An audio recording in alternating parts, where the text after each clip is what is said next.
Teman-teman, kita ketemu lagi di mana di sini saya akan membahas lanjutan video yang ke-8 di mana pada waktu saya mengalami pergumulan bahasa roh dan karena saya tidak mendapatkan yang aslinya gitu, karena bahasa roh saya aneh, tidak sama dengan yang saudara saya dapatkan itu, karena saya merasa menjadi seperti seorang nabi dan sampai bisa bernubuat dan lain sebagainya lah gitu.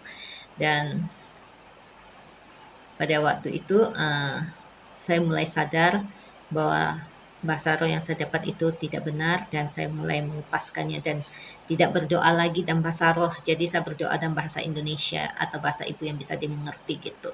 Jadi saya stop bahasa yang tidak dimengerti dan saya mulai berdoa dalam bahasa Indonesia gitu.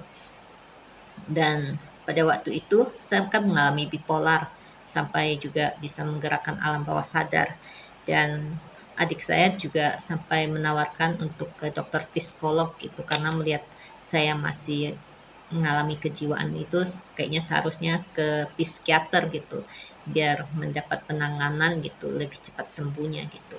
Nah pada waktu itu saya tidak mau, karena saya sudah berinisiatif untuk mencari Tuhan, karena saya melihat kembali ke masa lalu di mana Tuhan mengasihi saya gitu, betapa baiknya Tuhan dalam hidup saya, di mana saya juga pernah sakit, Tuhan pernah sembuhkan, dan saya percaya kali ini Tuhan Yesus pun akan sembuhkan saya gitu. Jadi saya tidak perlu dokter psikolog, saya cukup perlu Tuhan Yesus yang menyembuhkan saya saja gitu, karena Tuhan Yesus adalah dokter di atas segala dokter. Dan itu saya datang kepada Tuhan, saya doa puasa, dan kira-kira beberapa hari kemudian saya mendapatkan sebuah mimpi di mana Tuhan tunjukkan sebuah pohon, di mana pohon itu adalah pohon yang sangat rindang dan sangat cantik, indah gitu. Dan saya terpesona olehnya karena pohon yang rindang itu saya melihat benar-benar sangat cantik gitu dan saya sangat suka gitu. Itu pohon rindang itu menceritakan tentang aku merindukan diriku yang dahulu, di mana eh, diriku yang dahulu yang masih kecil, masih polos gitu, saya mempunyai hati yang baik gitu. Saya tidak menyakiti hati orang seperti sekarang gitu. Sampai saya pada waktu saya mengalami kejiwaan kan, saya menyakiti seorang hati ya, yang paling saya kasihi gitu, paling saya cintai, tapi saya menyakiti hatinya gitu. Dan mengalami terluka juga, sebenarnya luka dalam juga. Karena pada waktu itu saya mengalami kejiwaan dan saya tidak bisa mengontrol emosi saya gitu, dan saya sangat menyesal melakukannya gitu, dan saya pun berdoa kepada Tuhan, kenapa saya menjadi ya, jahat seperti ini, padahal diriku yang dahulu begini begini begini gitu. Saya sangat rindu pada diriku yang dulu dan saya benci pada diriku yang sekarang gitu. Dan saya makanya Tuhan memperlihatkan saya pohon yang rindang dan cantik dan saya sangat suka, dan tiba-tiba pohon saya diganti dengan pohon yang penuh ulat. Jadi jelek pohonnya gitu, daunnya penuh ulat, dan menurut saya pohonnya itu sangat jelek, pokoknya sangat jelek, dan saya sangat sedih sekali saya melihat pohon itu. Pohon saya kok jadi jelek sekali, tadinya kan cantik, kenapa sekarang sangat jelek, dan saya sangat sedih gitu kan melihat pohon itu, dan merasa bagaimana mungkin ini adalah pohon yang diberkati gitu, sampai dalam mimpi juga berkata begitu. Dan tiba-tiba suara dalam hati menyuruh saya melihat pohon itu. Lihatlah daun-daunnya penuh ulat. Di mana ada daun, di situ ulat bergelantungan. Dan lihatlah pohonnya tidak mati. Dan lihatlah tunasnya banyak sekali gitu. Tumbuh banyak sekali tunasnya.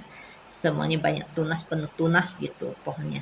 Dan lihatlah pohonnya sangat tinggi gitu. Dan pada waktu saya melihat, pohonnya tinggi sekali gitu. Jadi saya juga merasa wow gitu. Lalu tiba-tiba ada suara berkata dari samping, inilah pohon yang diberkati. Dan saya kaget dan saya bangun. Karena dalam mimpi kan saya merasa itu pohonnya jelek sekali. Bagaimana mungkin ini ada pohon yang diberkati? Kalau pohon yang diberkati itu kan pasti pohonnya yang cantik, rindang, yang seperti yang saya suka itu. Nah, tiba-tiba Tuhan berkata bahwa inilah pohon yang diberkati. Jadi orang yang diberkati Tuhan itu adalah orang itu adalah orang yang berdosa, bercacat celah, walaupun dosanya itu sangat banyak, tetapi imannya kepada Tuhan Yesus itu tetap ada, tidak mati imannya. Jadi dia tetap beriman kepada Tuhan Yesus dan dia bertunas. Bertunas teman-teman kan tahu ya artinya bertumbuh di dalam Tuhan. Dan dia bertumbuh gitu. Kita kan akan jatuh dalam berbagai percobaan, dan berbagai pencobaan itu kita bisa menjadi lebih kuat, lebih mengerti, bisa lebih dewasa gitu, lebih mengenal isi hatinya Tuhan apa gitu, dan dimana kita juga diperbaharui akal budi gitu, sehingga kita juga bisa kuat menjalani hidup supaya kita tidak jatuh dalam dosa yang sama. Jadi kita tuh harus bertumbuh di dalam Tuhan. Ketika kita mengalami pertumbuhan di dalam Tuhan dan semakin hari semakin meningkat, semakin tinggi pohonnya, itulah pohon yang diberkati Tuhan, orang yang diberkati Tuhan. Jadi orang yang diberkati Tuhan bukan dilihat dari banyaknya uang yang kita miliki. Jadi banyak dari kita itu salah kaprah. Karena dulu saya juga salah kaprah. Saya kira orang yang berkelimpahan harta itulah orang yang diberkati Tuhan.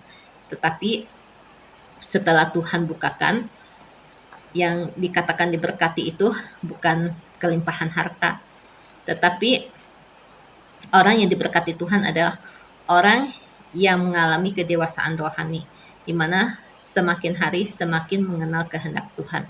Itulah orang yang diberkati Tuhan, sehingga ia memperoleh keselamatan itu. Karena berkat rohani itu adalah kekayaan umat pilihan Allah. Jadi berkat rohani itu apa yang terutama? Itu adalah tentang keselamatan.